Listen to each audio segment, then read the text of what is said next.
Warning! Due to the nature of the Marine Corps, the topics discussed in this episode reflect real-life experiences, unfiltered language, and adult themes. This conversation includes explicit content and language that may not be suitable for all audiences. But if you've served, you'll understand that your life changes when you realize the goals that scare you the most are worth chasing. Your life changes when you realize that your future self isn't coming to save you, but is waiting for you to start becoming them. Your life changes the moment you decide to change. Ronnie Long. Ronnie Long. Yes. Tell me about yourself a little bit. What did you do in the Marine Corps? I was a field radio operator. That sounds like something that's a lot cooler on paper. Why don't you tell me a little bit about it? Yeah, it is a lot cooler on paper. But you're a radio man. You've seen a lot of movies. The guy with the radio on his bag, he's calling up everything. It's actually a very important job, and you'll find out that communication is key for everything to work, right? Because if you're not talking, you ain't doing shit. So as a radio person, most of the time they don't go into the field, but I had a very unique Marine Corps experience, and I got to go on a lot of patrols all the time. And I called up the 9 lines, I called up call for fire, situation reports, all the stuff. And it was just consistent all the freaking time. It's definitely taking all the information that you're seeing and making sure everyone has it all the time, no matter who's asking. So why the Marine Corps in the first place? Like, what drove you to want to eat crayons? Honestly, I was having a child. I was surprised by having a child, actually. And I had no real prospects of what to do with my life at this point in time. And when I found out I was having a child of my own, I went from raising my sisters to having a child of my own. And I was like, oh my gosh. So from 13 years old, I was helping raise for like a long time. Then I'm 18. Now I'm having my own kid. I'm like, okay, I got to do more than what I was doing here. Yeah. What am I going to do? And I remember I prayed about it. I didn't pray much. And I prayed. I was like, I need to do something, because right now, God, I am about to go back into the life I used to live, because that's the only way I know how to make money. And I'm not joking. As soon as I said amen, I had a call on my cell phone from a Marine Corps recruiter saying, I heard you asked for information. I was like, who are you? And I was like, where are you guys at? He's like, Elk Grove. I'm like, that's like, what, 20 minutes away? I'll be there in like an hour. So you're telling me Uncle Sam slid into your DMs? That's exactly what happened. It's like he heard, it's like Jesus called down to the recruiter's office, like, hey, got one for you. No prospects whatsoever. Take them over. So first week of boot camp, was it like Full Metal Jacket, or are we thinking more like summer camp with some yelling, some screaming, and a couple push-ups? They forgot to get my prescription, so I did the first week completely blind because I didn't have my contact lenses or glasses. So I'm doing this just guessing, not understanding. I'm Helen Keller in the first week of boot camp. And I think right before the first Sunday, they called me up. I was in planks. And they're like, hey, your daughter was born. Yeah, that was week 1 of the Marine Corps right there. I was like, I can't hear, I can't see. My daughter's born. I don't even know what she looks like. She's healthy. Keep doing the plank. Gotcha. Aye, aye, sir. After boot camp, where were you stationed first? And was it hot? Was it humid, or was it horrible? Because I know all the places Marine get stationed is one of those. Oh, I can tell you this much. Right after boot camp, since I am not an infantry guy, I have to go to school. And my school was 29 Palms, California, which it is also hot. It is not humid. And some people found it horrible, but I found it pretty entertaining. It had some of the best, they have to. Best chow hall was in 29 Palms. Someone can argue with me on that. I don't give a shit. But because they know you're in the middle of nowhere and it's shit. Now I go there to pick up Marines. I'm like, $200, I'll take you to Vegas. It only takes 2 hours. And they're like, fuck yeah. They don't even realize they could probably call an Uber for 150, but that doesn't give a shit. They're 18. So did you ever do deployments after school? Like where? Yes. Paint me the picture. All right. So I'll paint you the picture of how it ended up happening. We were in the middle of class learning whatever the fuck we were learning about radios that day. It was all kind of a blur. I found it interesting, but a lady came in. She was representing 3rd Battalion, 5th Marines. Everyone knows them. That's the unit that lifted the flag on Iwo Jima. They're the ones that got the name, Devil Dog, all this shit. Like literally everything about the Marine Corps was because 3rd Battalion, 5th Marines said, I don't give a fuck. Like that's literally it. Like this is what we do. All right. So that's neither here nor there. But she comes in and it's our communications class. It's our radio class. And she says the radio operators who are currently with 3rd Battalion, 5th Marines, a lot of them are ESF. They're getting out, right? And they're about to do a deployment to Sing in Afghanistan. Oh. That means nothing to me. I don't know what Singing is. No one really knows what Singing is. But Afghanistan was going. And I knew that they were looking for people to volunteer to go to Afghanistan. Yes. For me, I have only seen my daughter one time during graduation, and that was it. And so, I'm in school now, and I want to go see them. And I'm asking, like, where is the 5th Marines located? They're like, Camp Pendleton, California. I was like, Camp Pendleton, California? That's only 8 hours away from where my daughter lives, which means I could go see them. I raised my hand right away. It had nothing to do with the Afghanistan or 3-5 or anything like that at all. It had everything to do with my family was close right there, and everyone else was going to Lejeune. I was not going to try to figure out how to make a family work from 3,000 miles away. So typical Marine boot, tunnel vision. Tunnel vision, absolutely. It was a good choice. It was a very good choice. Camp Pendleton is a fantastic place, and it is humid. It does get hot. Was it horrible? Was it horrible? Depends your definition of horrible. I had a good time there. I enjoy hills. I enjoy working out. I enjoy pull-ups. I enjoy all that shit. And that's like what Camp Pendleton's built on. And it was good. There's good tacos. So once you got there, what were the first couple weeks like? Paint me a picture. Give me the tour of Camp Pendleton experience. Okay, so paint you the picture of getting to Camp Pendleton. First off, after I raised my hand, 15 other guys decided to raise their hand too. So there was 16 of us going to 3rd Battalion, 5th Marines. I don't know if they wanted to go to Pendleton. I don't know if they were just following me. I don't know if we just decided we don't want to go to fucking Lejeune. I don't know. I just know we are all going to Afghanistan together. It's very rare for that large of class to go through, but whatever. Yeah. First off, they didn't tell anyone we showed up. All right, so we went from 29 Palms to Camp Pendleton, and then we stayed at the firehouse overnight because no one said that the boot drop was happening. So we just had all our shit in the fucking firehouse of Camp Mateo waiting. Which kind of translates into the next part of this story. They finally found out we're there. So sergeants come in, they grab us, right? They bring us over and they start doing we realize it's a little bit different because we're used to boot camp, combat school, then you go to regular school and it's very structured, right? Oh yeah. Then you go to the fleet and it's still structured, but it's more Marine Corps if I explain that, difference between Army and Marines. Army will get a mission and an example of what you need to do to accomplish that mission. Marines are, this is the mission. Figure it the fuck out because I can't afford to pay you. All right, so they don't have ChatGPT. They just throw it out there, okay? Yeah. But we get there, we find the lineup, they get them as registered as possible. We're all exhausted because we were just sleeping and all that stuff. Mm-hmm. And I remember our corporals come out and they were like, who here out of this large ass fucking room knows how to drive stick? Apparently I'm the only one. So I raised my hand. Corporal, I can drive stick. You can drive stick. Yes, you are designated driver tonight on a Tuesday. On a Tuesday? It's a fucking Tuesday. Okay. Okay? Not even Monday, because Monday we came here and they forgot about us. It's now Tuesday. So this is day 2 on your unit. This is technically day 2 at the unit, right? And I'm designated driver with no sleep, really, right? And things happen that night, all right? I'm driving around to bar after bar. I don't even remember the names of the bar because it doesn't really matter. It started at Chili's. It just progressively went worse, all right? Got divier and divier.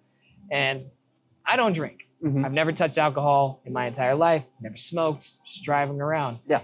This was a terrible time to find out how much power that actually is for anybody when you are surrounded by people who are drinking. So I'm driving and they want to hit bars and bars. And then finally it's not Vegas, right? So it's starting to get it's getting boring, right? Mm-hmm. So one of them's like, I have an idea, which is the last thing you want to hear. You never want to hear, I have an idea after 5 bars of shots, right? Oh, no. No, I don't care. I'm here driving. They're not talking to me. They're talking to each other. Like, we're going to get Craigslist hookers. I'm sorry. What did you just say? You said rah, rah, rah, Craigslist hookers. They decided they were going to get Craigslist hookers while I'm driving this Geo Metro. I'm just like, whatever. I don't care. It was it's not my problem. That's their thing, driving around. and they decide they're going to the hotel that's right outside the gate. That way, whenever we're done, we can just go right back on because it's like 1 o'clock in the morning already. Okay. Whatever. With San Clemente, they go there and they're like, "Hey, Long, are you good to wait downstairs and then come up and get us when we're ready?" And we're like, "Okay, whenever you're ready, whatever. I'm the driver. I understand this. That's my job." All right, cool. So they go up. I guess they ordered the girls or whatever. I didn't give a shit. I went out and walked San Clemente because I've only been in this fucking town for a day and a half. And I don't know anything about it. And it's the middle of the night, perfect time. No tourists, right? San Clemente is a beach town. So I'm walking around, checking out the beach, actually just hanging out. I actually ran into a couple of people that I didn't know, just some random chicks that were leaving something. And we got into a conversation in front of 7-Eleven. We're kind of joking. I looked at my watch. It's about 3 o'clock in the morning now, right? Dropped them off at around 1. I figure that should be enough time, right? That's pickup time. Hopefully. So I'm like, hey, gotta roll out. Left. Now, this particular hotel, I'm not gonna say the chain. The chain? I'm not gonna say the chain of hotel, you know. What color was the roof? Blue. Okay. So it's not blue. One. This particular design, anyone who's been in San Clemente will know it. All the rooms are upstairs. The garage is the entire first floor. Okay. And then you have that little closed off office to get the keys, right? So you have to get a key in order to get into the elevator to get into the rooms upstairs, right? So there's a process. They did give me a key card so I can come get them afterwards, right? So whatever. Go ahead, get to the elevator. And I remember, did the thing. Ding. Hit the elevator button, right? Elevator opens up. And it was like a Temu version of Eminem and 2 girls standing there, right? And they were in there. I was like, oh shit, my bad. Because there was no room for me. They were getting out, right? Yeah. So they leaving. Temu, Eminem, 2 girls leaving. Whatever. That should have been a hint that something was not right. But I didn't think about it because I was kind of confused why Slim Shady was leaving in the trap. I almost said the name. Leaving this hotel in the middle of 3 o'clock in the morning with 2 girls who obviously were working that evening. Yes. Whatever. Hit the key. Going up. I remember that what their room number was written down. Went up. I get to the room. Hit the button. Open up. I see all 3 corporals on the floor crying, butt naked. They had just been robbed. Robbed and savagely beaten by these girls. So you were like 8 minutes away from a completely different ending to the story. Whole different story. Yeah, they lost all their money. They lost all their identification. They were so drunk that they were emotionally crying about it, right? Yeah. I don't know how it happened. Apparently there was a gun involved and all that, so they were they were down and all that, right? You know what my thing is though? I don't give a fuck. We have to be in formation in about an hour and a half. This is where we meet our fucking guys. So I have to herd 3 grown-ass men who have been on deployments before, not combat deployments, been on Mues. They should be used to alcohol by now because of the fucking Mew. It doesn't matter, right? So I'm gathering these guys with whatever the fuck I have, right? I definitely stole some hotel towels to cover these fuckers up. Threw them in the back. They're still crying. They're trying to figure out where to get their shit. I don't fucking care. Yeah. I don't fucking care at all. I'm like, we have to be in formation, right? And I'm trying to get this shit. It took me a while to get them into the car. It took me a while because I had to go up and get them. I'm a small guy. These guys were not small. Hustled them in, get them into the car. The sun is rising. The sun is now rising, and I am coming to the base, coming through the gate, stick shift. I get to the gate, and he looks down, and oh my gosh, he looks at all them, and he looks at me, he's like, do I even want to know what happened? I was like, I have my ID. I'm designated driver. They're my corporals. Say no more. Go ahead. He's like, you got formation in like 30 minutes, probably. Yeah. I'm like, rushing. I get them. They all, like 2 of them had the same room. The other one had like another one, right? Get them over there. They go to the rooms and shit. Yeah. Whatever, right? I was expecting them to get dressed and go. I don't give a shit. Still, I don't give a shit. I have my own stuff. I get dressed. I go to formation. Still haven't slept 2 fucking days. I'm standing there, ready. Oh my gosh, they never showed. They did not show at all to formation, and apparently they were in charge of the boarding formation. And so the other corporal who didn't go out, the responsible one apparently, was so fucking pissed. And I didn't say shit. I didn't tell this moment, I didn't say shit to nobody, right? Oh, so like they were getting rained on and all that, and then like I didn't even have chevrons on my collar. I was private long, not PFC long, private long, E1.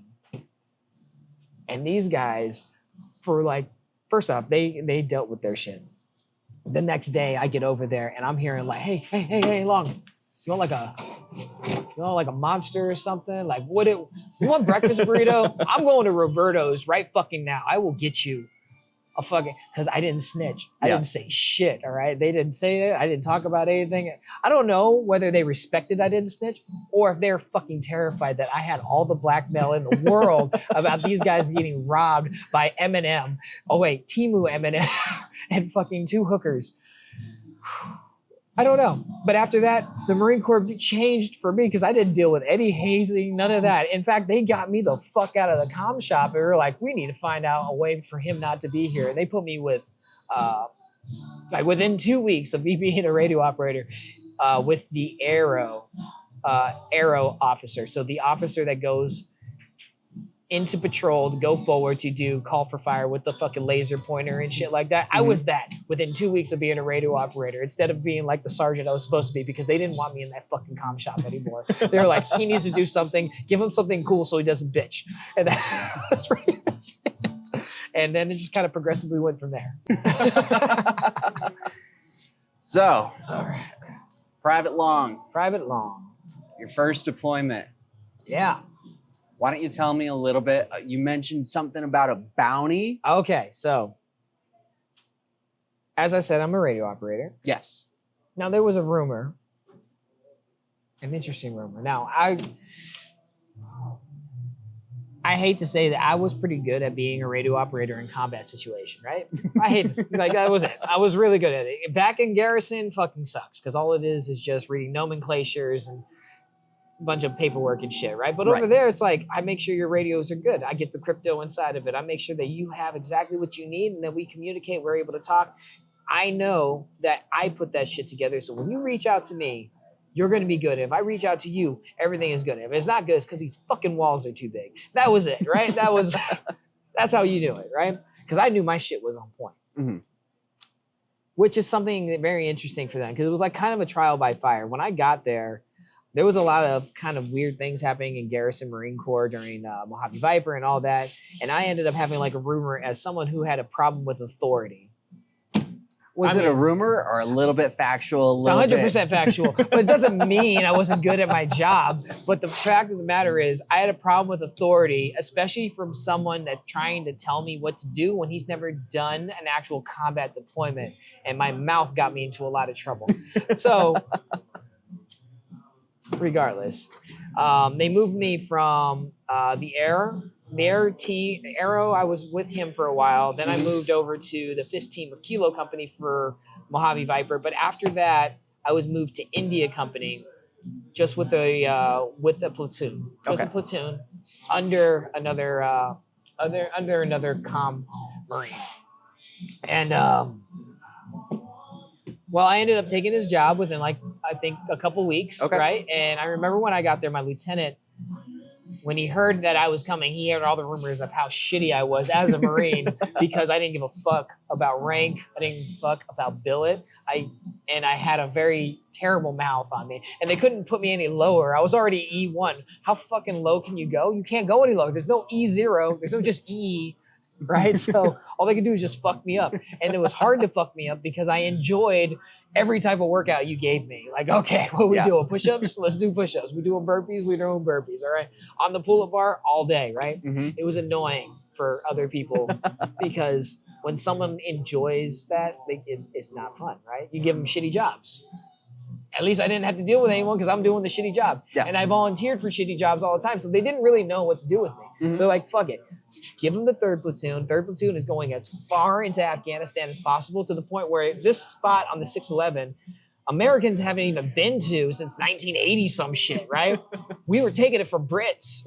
Okay, so we were going all the way out there. It was a cemetery, by the way. It was a cemetery on a hill. So we had the house, which where the fucking grave master, what was it, like a grave digger or whatever the fuck his name is? The guy who owned the fucking cemetery. The Undertaker? The Undertaker. Oh. His house, we bought that shit and bought all the land around because on there you have nothing but open space right there. The 611's here on the bottom of the, right on the bottom on the road, which gave us like a pretty good elevation over everything. You had the school across the street, the green zone over there. So it was prime real estate, dead bodies and all. So it was just, we had it, they was surrounded by HESCO and we lived there, right? Mm-hmm. Now, while we were there, our first day there, Taliban did not realize Americans have showed up. Americans and British are very different on how they approach combat. Yes. All right? It's not the British's fault. They're very, very good when it comes to tactics and things like that. They just don't have the manpower, right? And even though the Marine Corps only gets 3 cents of the defense dollar, they treat us like fucking shit the entire time to make us really aggressive and excited for the kill. I mean, we talk about killing all the time. That is like all of boot camp. Isn't that your motto? Kill, kill, kill? Kill, yep. Exactly. I had the K-bar on the rifle and we had to say kill, kill, kill while stabbing shit. We are so excited to do it. And the beautiful thing about the Marine Corps is when they put you in a combat situation, they're like, take the leash off. Like rabid dogs. Exactly. It's like you're finally allowed to be what you signed up to be. And you're like, good. Okay. So when they started trying to attack the base, I don't even think most of us even had our armor. We were putting our shit down. And so some of us even put our body armor back on. We just jumped on the HESCO and started shooting down like it was a fucking Western. So I'm picturing Marines wearing body armor, no shirts on, wearing their booty shorts, like ready. Running out. That did happen. Sergeant Luasco was known to wear body armor and just the silkies and some fucking flip-flops while dropping mortars all fucking day. And he was like a fucking surgeon. He'd be listening to it, boom, boom. Ow. Fuck it. Every time the concussion hit, his dick went up. It was everyone saw it. He was excited about it. Fucking ridiculous. Anyway, I ended up taking that position, that billet, as I won't say what he did, but he did something while our guys were on patrol that was very, very detrimental to what could have happened. Luckily, we didn't lose anyone there. But that was only because our guys were so confident, right? So I'm not going to talk about what happened exactly. But he ended up losing that position. And then Private Long was now in charge of comms for the whole fucking platoon. All right? That sounds like a lot for a private. Well, when you don't know anything else, you're just like, okay, what do I do? Just doing my school shit all fucking day? Cool, I can do that. It is a lot of responsibility because I was new. I was an attachment. I didn't go to boot camp with these guys. I didn't go to school with these guys. I didn't know these motherfuckers. Yeah. But they had to count on me to make sure that they had their communications. And I said, you know what? I can do that. I can do this fucking job. You bring me your shit. I'll make sure it's good. Make sure the freaks are good. Make sure everyone understands what the fuck they have. And if it's not working, come to me, right?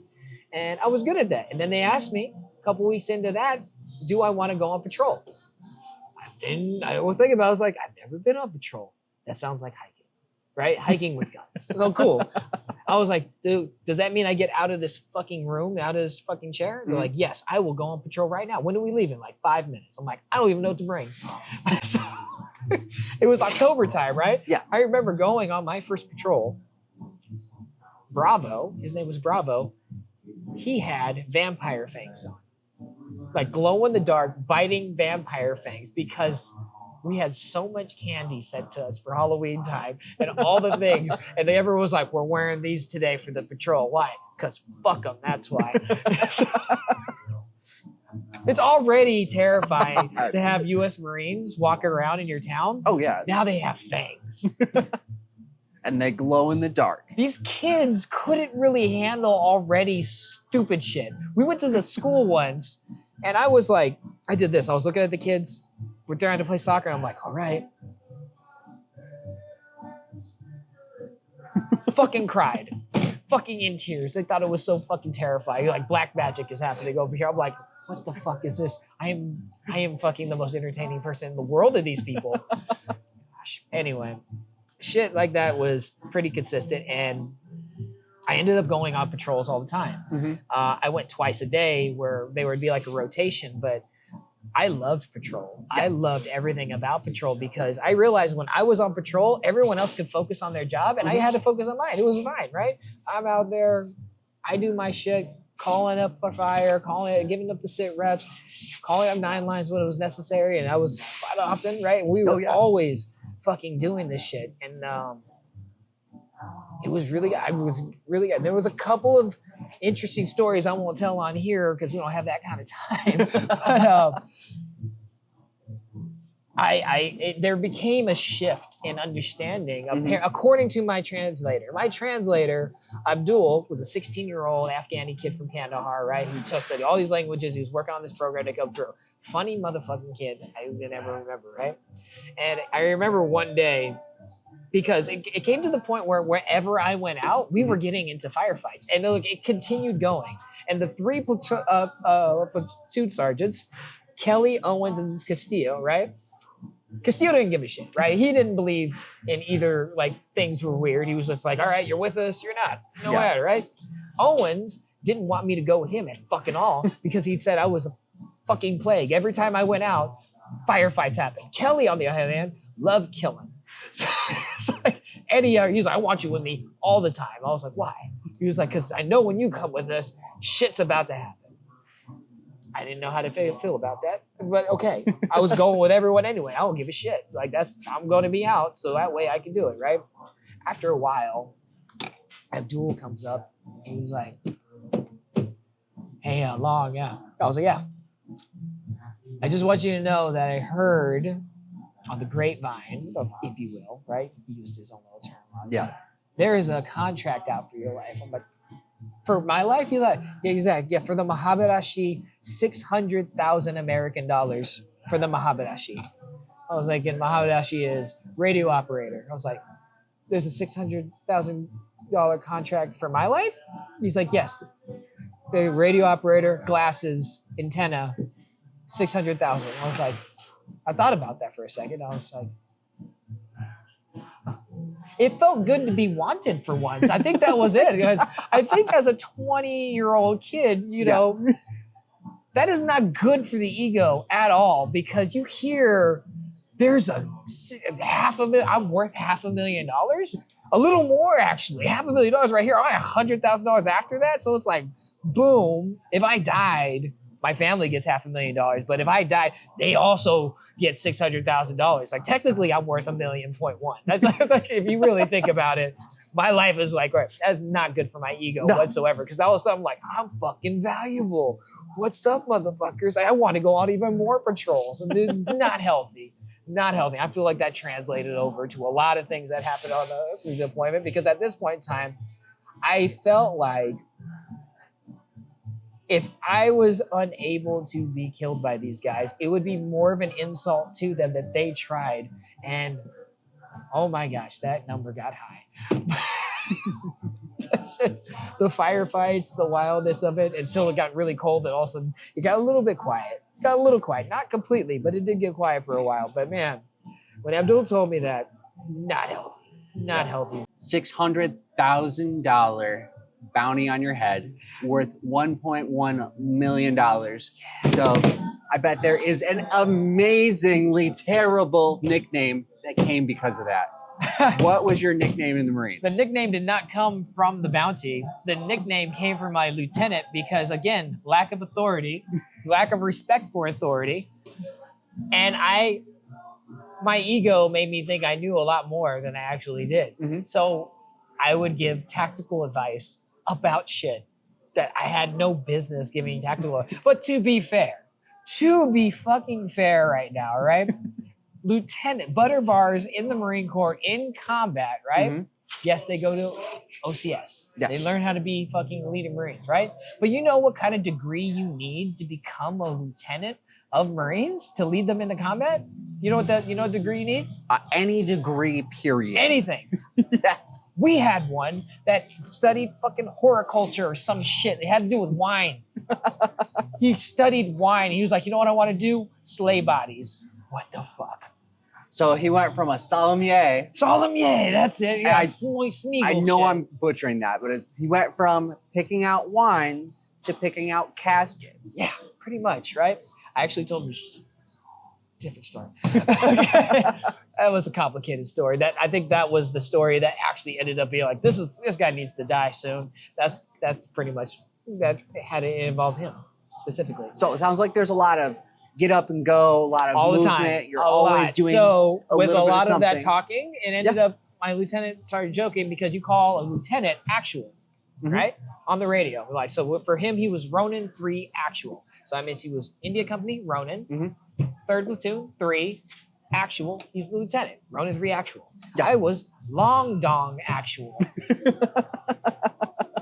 Long Dong. He thought my last name was so damn funny, and he thought it was even funnier that it rhymed with dong. So Long Dong actual became a call sign that he would say specifically when we had visitors. So I can just imagine over the radio. We have Long Dong Actual. He's inbound right now. Oh yeah, all the time. He's like, yeah. Where the fuck is Long Dong Actual? Fett is here. Fett is female Marines. I need him to get their radios together. And I'll be walking over there and they just look at. Can you see it on their face? They're like, is it though? I can tell you shit. Very uncomfortable. So from Private Long, now you're Long Dong Actual. Now, years later, because we don't have enough time to cover everything. Absolutely not. Now we're transitioning out of the military. Was it like graduating high school, but a little bit more back pain? Oh, a little bit, yeah. Because like it's just like I didn't have the back pain. Well, I did. I had a lot of pain actually, but I was so angry about what happened in my last deployment. Not that deployment, the one after that. Yeah. Some things happened that we don't have time to talk about. But I was so bitter and angry, and then I just. Yeah, it was just like graduating high school because it's like once you were gone, you didn't matter at all. No. Right? At all. You were just gone out in the wind, figure it the fuck out. You're not our problem anymore. The moment you tell your CO that you're getting out, life changes in the military. It really does. It's like you're a second thought. You'll get your check. Yeah. You can still go to BAH and all that. Or I mean BAS if you need to go fucking the doctor and shit, but like for the most part, it's just like, oh, you're not my responsibility anymore. You're responsible for yourself. Yes. It's kind of like, how a giraffe gets born, they get the shit kicked out of them by mom, and then when they stand up, they get knocked down, they get kicked the shit out of them again so they can stand up again. It's like, oh yeah, you'll figure it out when you get out there. So then you broke up with Uncle Sam, and now you're doing what you're doing today. What do you do today? Because that's why we're here. That's what we want to hear about. Well, at the Muay Thai gym, I am a professional stuntman for films, shows, or whatever. So professional stuntman? Stuntman. So most of the time, what does that mean? That means, I don't know if we have different definitions. There are different definitions, and there's actually different categories of that. But basically, I'm a fall guy. I will fall down on film. I will fight on film. I will die on film. I'm cool with that. And so you teach people how to do that? Yes, I do. I do teach people how to do that because Las Vegas is turning into, I mean, it's always been the entertainment capital of the world, but we've never really had movies. I think we had like CSI. That was about it, right? So we had the Ocean's 11 movies and shit like that. And that was like novelty Vegas, right? Yes. But we actually are having studios move here, mostly because taxes fucking suck. But at the same time, we have nothing but land for the most part, right? I mean, it's limited real estate, but at the same time, it's an industry that's coming here. They said that this would never be a sports city. We now have several arenas that are here, and they're growing as well. We're also becoming a entertainment city when it comes to major motion pictures and series, right? And not a lot of people are trained into this field. No. Well, we have people who do Circus Olay. We have very talented people here in Las Vegas, but no one knows who they are because they're doing shows on the strip, right? Yes. And the beautiful thing about stunts and getting into this industry, I do a lot of things in different versions of film, is it's an industry that is very new and it gives people like myself something to invest in themselves to make themselves better and find a different purpose. I've learned that in the entertainment industry, at least for me. I don't know how it is other people. I was from California. I know what that culture is like. But at least for me, when I'm dealing with entertainment here in a city based on hospitality, it's a team effort, right? When I do stunts, It's a team effort. I'm thinking of you, you're thinking of me, and the cameraman's thinking of each other, and we're all working together to make something beautiful that wasn't here 10 seconds ago. Does that make sense? Oh yeah, it definitely does. So it's something that's great. And since we're building it up before it's all established, that means we're going to have Vegas talent that's ready for when the doors open. They don't have to pull some dude who's going to charge them out the ass out of California or from New York or something like that just because he has the qualifications. We have people who are qualified here. They're just unknown. All right. And with that, you're giving people a new industry that they never even considered. I never even considered this shit. But I got some things happened, which is classic me. And someone was like, you seem to not have any self-preservation whatsoever. You should probably consider doing professional stunts. And I said, I don't know if is that really a job? They're like, it is a job. I will be there. When is it? Tuesday. I was there. And I think after about 4 months, they made me the lead stunt coordinator for Vegas Empire Stunts. So let's take a peek at it real quick.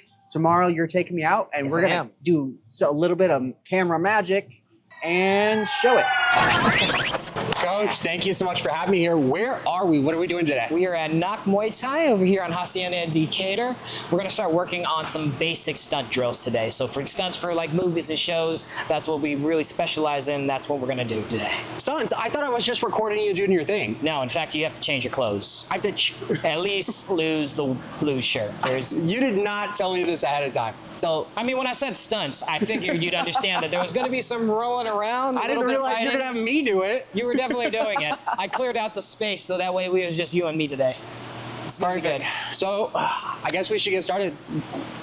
What are we doing? Like stunts? Like, We'll get to that in a second, but first you have to learn how to fall down. Before anything, before you can even get started, I want you to go down on one knee. You're proposing, all right? Not to me. Like this? We're going that way. To anyone watching this who thought I was going to nail this on the first try and do a really good job at this, thank you so much for your push of confidence. I greatly appreciate it. However, I fell flat on my back more times than I can know what to do with. I have bruises in places that I didn't even know bruises could go. And honestly, if you're looking at doing professional stunt work, you need to be doing this so that way you know the safe way to do things. Back into the exact same spot that we were at. That left foot should still be forward. We should be looking like we're posing for a beer commercial, all right? So like this? You know, good effort, terrible execution. And yes, I did figure it out after a few tries. You're better on that side. Good job. You don't even need any work from that one now, okay? So when we come back. Gotcha? You don't need this. That's too early. There's a lot more that goes into professional stunt work than I ever thought possible, but it all makes sense. It's following rules, safety, and making sure that no one gets hurt. There you go. Straight up Sonic. Sonic the Hedgehog. Wonderful. All right. So when you're actually doing striking with your partner, right? It's a team effort. Okay. It's the reason why veterans actually do really well in the stunt world, because when we leave the service, we don't really have that team effort anymore. You deal with people and everyone's kind of out for themselves. Yeah. Here, you have to work with your partner, right? Okay. So it's a partner of almost three, right? It's you, me, and our cameraman. All of us are working in tandem together to make sure the stunt looks proper, right? Yeah. If there's no cameraman, then we're just doing it in front of people, whatever. But we got to make sure we're making each other look good. So like when you strike me, I want to make sure you look good. If I'm striking you, you make sure I look good, right? That way, everyone's like, that was an amazing fight. You can think of like 3 fight scenes right now in your head. They were helping each other. It wasn't them actually beating the crap out of each other. Mostly. Yeah. It's not a Jackie Chan movie anyway, all right? But first thing you want to do is gauge your distance, all right? So we want to get into our fighting stance, whatever that might look like for you, right? And first thing, you want to put your lead hand with everyone, left or right, as close to them as possible with your fingertips. Yes, I really did lick his fingers right there.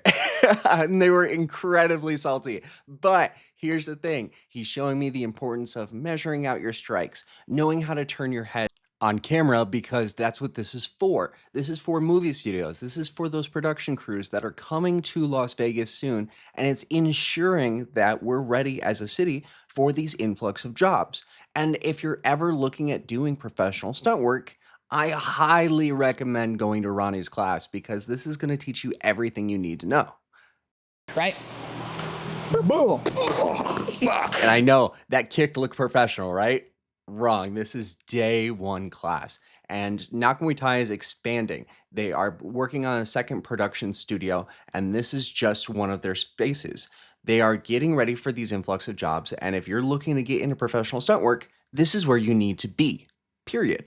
Yeah. And that's a good motivator, especially if you have a team that worries and cares about your safety too, then there's nothing to worry about. So it's the perfect opportunity to make a fool of yourself because you get to do all the stuff you wanted to as a kid with payment, and that's a good time. And honestly, it is really cathartic for someone like me who's a combat veteran and misses the team, and being able to show this to people and give them the experience. They might find a passion that they never really knew they had. I didn't know I had a passion for this until I started doing it and realizing how much fun it is and how much I get to put myself out here all the time.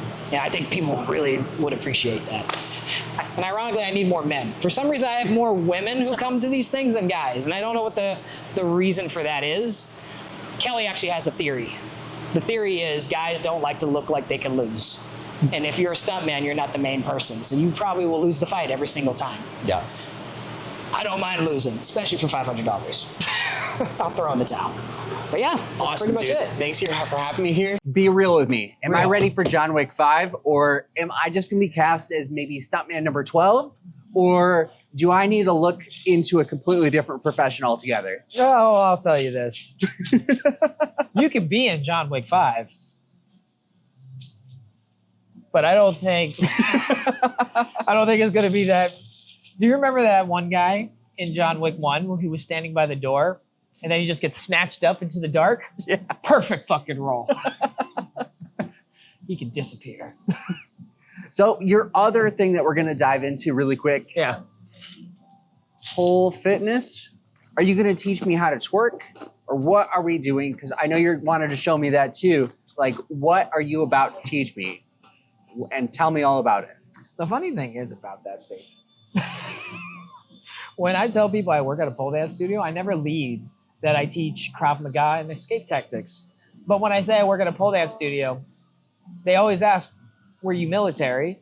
And then they ask, and when I say yes, they're like, so you were in the Marine Corps. I don't know what the correlation between pole dancing and Marine Corps, but apparently it's significant Oh, enough. it's a natural progression. It's not a wrong one, though. The only poles that I remember in the Marine Corps were all horizontal because every door had a fucking pull-up bar. Maybe that's the natural transition. Yeah. But anyway, at the original pole dance studio, this is a historic place. That is also a historic place because Fania, back after she got done bodybuilding, realized that she wanted to learn how to dance on those things, but there was no school for it. Yeah. So she came up with the idea of combining her love for fitness and pole dancing and created the original pole dance studio. Since then, there's been a lot of different classes that showed up there. They have Lyra, which is like a giant metal hoop, yoga, boot camps, all that stuff. They've had to attempt self-defense before, but most of the time, it's a kind of a scary thing to teach. It really is. The nature is. of it is like, And when I came to I took like regular self-defense that you would normally see, and I'm like, this is too small. Yeah. We're going all the way to where we're going, because I was a counterterrorism instructor for a while out here, and I was like, I will teach you girls everything that you need to know just to understand. And it has to do with Krav Maga. It has to do with counter kidnapping, which means getting out of bindings, getting out of like zip ties, rope, and picking handcuffs and things like that. A few of the ladies have asked me to take them out and show them other things like firearms and how to handle things in a car and things like that. So it's very extensive and it's very intimidating, I will say that. But for those who have been through something before, it gives them the power to feel like they have control of their own life. So are you teaching more form, or are you teaching mindset? mindset is 90% of it. Okay. 90% of everything that you do is going to have to start up here, right? I tell the girls this all the time. I can tell you 1,000 different ways to hurt a person, but if your mind isn't ready to do what you need to do to go home, you're not going home. Yeah. That's 100%. I always say, I have 3 kids still at home, right? I am always either going home to them that night, or I'm calling them from prison. Those are the only 2 options I have. That's right? fair. That is fair. And I will do anything that is required to make sure that happens, or that guy remembers me for the rest of his life. All right? Yeah. I don't care. Or woman. It don't matter. It doesn't, no. It doesn't matter. Because kidnappers are kidnappers or attackers are attackers. It doesn't matter what happens. Yeah. You have to understand what you're willing to do, what you're willing to go home to, right? So if you don't have that in mind, you're not going to make it. All right, let's take a peek at it. We did this yesterday. Yes. I want to kind of see and go. So how was class and what did you learn today? So class was fun. I learned the importance of situational awareness as well as the importance of knowing where my opponents or my attackers' weak points are. Oh, perfect. And you learned a few different moves today, right? Yes. Which were you focusing on today? We did a lot of arm grab stuff today. We also got to work with what to do if we're in situations that include weapons. And we learned escape techniques with duct tape and rope. Awesome. And which one of those is your favorite? Oh, I love when we get to like do the double arm grab because I just love jumping at Ronnie. It's like so funny. Anything that I can knock him on his ass is great. I got a great shot of you doing that to Ronnie too, like slamming him up against the wall. Sweet. Yes. Anything else you want to add for anyone that's going to be visiting Ronnie's class in the near future? Yeah, like you'll fall in love with it like after the first class, especially if you're the kind of person that's just like, nah, like I don't want to hurt anybody, but like Ronnie really encourages you to like really give it your all, and to not be afraid because he's been doing this for years. And, you know, it's a really great way to get that aggression out. Perfect. You again. Thank you. Welcome back to my humble abode. This is the Pole Fitness Studio. The Pole Fitness Studio? The original Pole Fitness Studio. Yeah. Remind me, why are we here again? Are you here teaching me how to do pole moves, or what are we doing today? Today we are going to go over self-defense techniques. I teach an escape and defense class here that focuses on Krav Maga and counter-kidnapping. So getting out of binds and getting out of different things like that, and showing the ladies how to use body manipulation to get free. So that way, it doesn't matter how big the other guy is, they can get free if they understand how the body mechanics work. All right? Yeah. Because pain tolerance is different for every person, but it doesn't matter if you can't walk or can't see or anything like that. It doesn't matter if you feel it or not. So I show these ladies how to take advantage of those things. That way they can handle it. It's not just ladies too, but most of the time ladies are the ones that come to a pole fitness studio. I mean, that's the thing too. The nature of it, I think it's really important that this class is available, and I think it's really good. So, oh yeah. Yeah. Women, kids, everyone should actually understand these things, because I don't just teach physical things, I teach them what to think about, the mindset that is involved with your own personal safety, understanding what you're walking into, and understanding the people that are around you. It's impossible to prepare for everything, but it's good to understand what happens in our world and what happens around us with the people who are closest to us. Sometimes the people who are closest to us are the ones that hurt us. And if we're ignoring red flags, we're causing ourselves to get into situations that are completely avoidable. All right, wow. That was a lot. And it really kind of opened my mind a little bit. Like, I want to say my mindset said survival, but my form was on the struggle bus. I am not going to lie. That is something that you really need to practice. And it's something that when you get in those situations, you want to have done it in a training environment before things hit the fan. So I think it's really important, especially for those ladies who are out there and doing those fitness things. Like, it's really important. I'm really glad you're doing it for the community. I agree. Well, like exactly like you saw last night, I don't let those girls go easy on me. They have to, because you're going to do what you've practiced. And honestly, you will never rise to the occasion. You're going to fall to your level of training, which I tell them all the time. You need to practice like it's real. Oh, I saw multiple times you got choke slammed into the wall. Oh, yeah. Absolutely. They're very comfortable with that. And, you know, I bet they are. It's the second class you actually get to choke the instructor. The other one's lap dance, but that's a different story. All right, we're going to go into what I like to call rapid fire segment. So, what was your first hustle after the military? I moved money for the casinos. You moved money for the casinos. Legally? Yes, armored car. Did you struggle with structure after the military? Yes. Do you like being told when to pee, or is it more than that? It's more than that. It has to do with you have a lot of freedom to the point where it gets kind of overwhelming. What does purpose mean to you? Purpose meaning I am waking up doing what I want to do. Have you found your sense of purpose? I think the issue is purpose has to be coming from yourself because of what your worth is. Yes. instead of the external validation that we are used to hearing all the time. And that's one of the issues that I have is I'm used to succeeding externally all the time, but I haven't succeeded. What do I want internally? So stunt world, do you like being hit in the face? I don't like being hit in the face, but I'll take a hit, especially for the right price. What's the highest thing you fell off of? Highest thing I fell off of. Professionally? Professionally and for fun. I've done skydiving, so that's pretty freaking high. That's pretty freaking high. That's pretty freaking high. And then, I don't know. For fun, probably a 3-story building. Do you think that your military experience gives you an edge in self-defense? I would say yes. What about for stunts? For stunts, definitely. Would you encourage other Marines to follow in your footsteps and learn how to do some stunts? 100%. Do you think they'd be better than me? Maybe. Maybe? It's a maybe, because one of the problems that you're going to have is you have to remove your ego to be a stuntman, because you're going to be the guy who loses. And a lot of guys don't like to be the ones who lose. So if one of these people in this bar had $1 million to give you to invest in your passions, what would be the next thing you would do tomorrow? For my passions. For your passions. For my passions, I would definitely invest into the production studio that I am actually working on with the stunt crew. Okay. So that way I could get more people involved with the, not just stunts in general.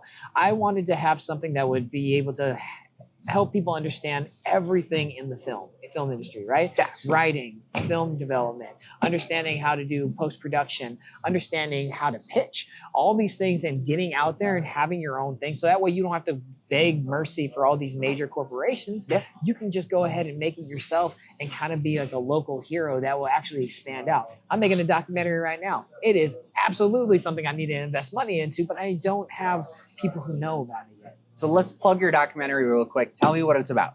So this year is the 250th birthday of the United States Marine Corps.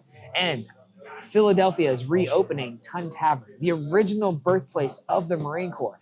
Horrible decision for the city of Philadelphia, because Marines are coming from all over the place. Oh, yeah. As I described, I'm from 3rd Battalion, 5th Marines for the Sanga deployment of 2010 and 2011, one of the most brutal deployments of modern Marine Corps history, right?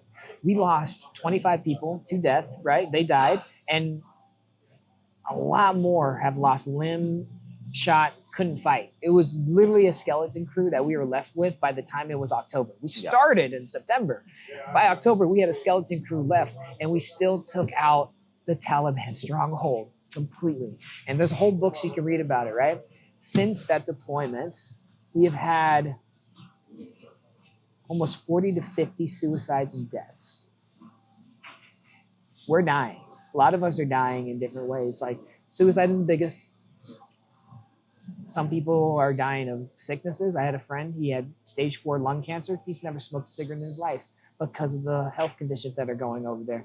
And all of them, after I did the reunion, I went to the reunion, all of them are struggling with regular life because we were warriors. We still are warriors. The documentary is called We Were Devils, because we were tip of the spear out there, 18, 19 years old, running shit, being able to be responsible for the lives of everyone that was around us. And we had the weight of the world on our shoulders, but it was okay because I had my boy to my left and my right. I have never slept better than I slept in Afghanistan because of the safety I felt with the guys next to me, even though just maybe half a mile away, everyone wanted me dead.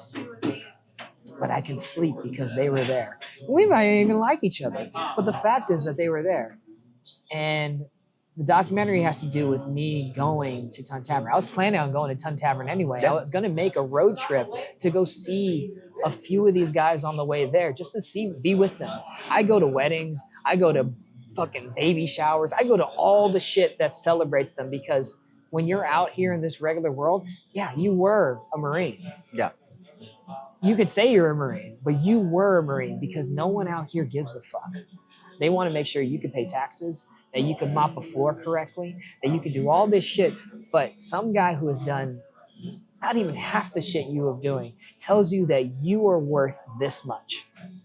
And that hurts. And it causes us to not want to be here anymore. We don't feel like we have purpose. We don't have that sense of camaraderie anymore. It's lonely. It's exhausting. And that's why you tell me you're doing something, Anywhere in the country, I don't give a fuck. Anywhere in the world. If you're in Dubai, you're about to go skiing in the fucking mall, and you told me that there's an extra space, I will fly to fucking Dubai and go with you, buddy, because I love you, right?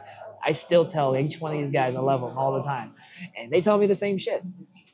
I was going to go on a road trip, visit each one of them, shoot the shit, and someone heard about it, and they're like, that should be a documentary because it's showing what it feels like to be somebody who was one of the most dangerous individuals in the fucking world, now kind of in a world that doesn't need them anymore. But they're still valuable. They're still worthy. They have families. They have jobs. They have kids that look up to them. My kids look up to me all the time. I'm not the perfect father. I make a lot of mistakes. I've made so many mistakes. I have to say I'm sorry to my kids all the time. But they know that their life is more meaningful because I'm there. Yeah. And sometimes we need to be reminded that. So the whole documentary is us going. I'm going to Arizona. I'm going to California to go see all the guys from my unit there too. I'll be going to Texas, Tennessee, Arkansas, and then it all finishes off all the way in Philadelphia, where the Ton Tavern is being opened up, and it all finishes right there. Kind of seeing everything that's going on. And then if I have an opportunity, I'm going to go see my son, who has also put on the uniform, not as a Marine. He went Army. I'm not going to hate him for that. He wanted to do medicine. Yeah. Well, that's fair. That's fair. We put bullets in. We don't take them out. The Marine Corps does not have docs, does not have RNs or corpsmen or whatever you call it. Nope. You guys have to borrow them from us. Exactly. And I know all about that because I know several corpsmen that spent and they did a deployment with the Marines. They got their MFM or FMF. Yep. They got their FMFs. And they're like, I spent the whole time taking ice cubes and shoving them into the assholes of Marines. Oh, yeah, because we'll dehydrate the shit out of ourselves. That's 100% true. If you're not drinking water, that's happening, right? Silver Bullet City. So my son is a medic, and he's living in Washington, D.C., you know? And so if I can have him on there, okay, cool, whatever. But that's not, it's not what it's about. It's not what it's about. What it's about is seeing those who have done, who are still valuable, who deserve recognition for who they are because they are still valuable. I think about them all the time. I have multiple group chats for different groups because I was such an attachment. I was attached to one group and one group and one group. Yeah. And I have group chats for every single one of them. And I talk to them as often as possible. And those group chats are getting smaller and smaller because we're dying. Just because you have a gun that you've unloaded the clip and you've set it on the cabinet and it's put in the display case and it's sitting there does not mean it's not valuable. It just means it has a different purpose. And I think that's exactly what you're describing right now. Exactly. We were devils and we still are. And I want people to see that our lives still matter. It doesn't matter what else is going on, but finding passion and purpose is going to keep them going. You know what I mean? And if they can find out that they're actually valuable and that they're actually important to somebody, they have to find importance in themselves, of course. That's 100%. But it's a little easier when you realize the impact that your life has for the people who are around you all the time.